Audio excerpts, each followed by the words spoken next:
Common repotting mistakes. You should avoid today. I want to share some important tips that can be very helpful, especially for beginners in gardening.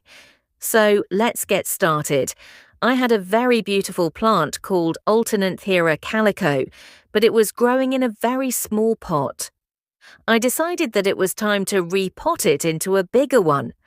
First, I prepared the potting soil and filled the new pot properly.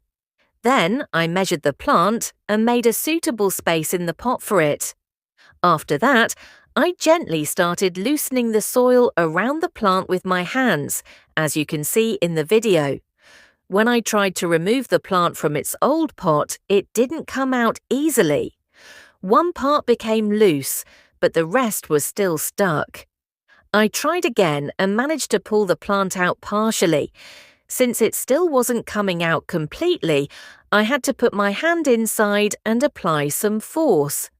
After that, I planted it into the new pot, filled and pressed the soil properly, and finally watered the plant. Now let me tell you what mistake I made and what damage it caused. The biggest mistake was that I did not water the soil of the old pot before removing the plant.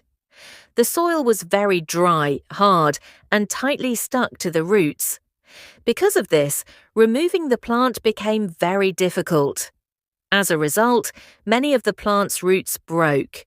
And broken roots mean damage to the plant's foundation, which can negatively affect the plant's health in the future. Lesson learned. Whenever you repot any plant, always water the soil in the old pot first. This softens the soil and helps the plant come out easily without damaging the roots. Then repot the plant gently and carefully. I hope my mistake helps you learn something valuable. I definitely learned an important lesson from this experience.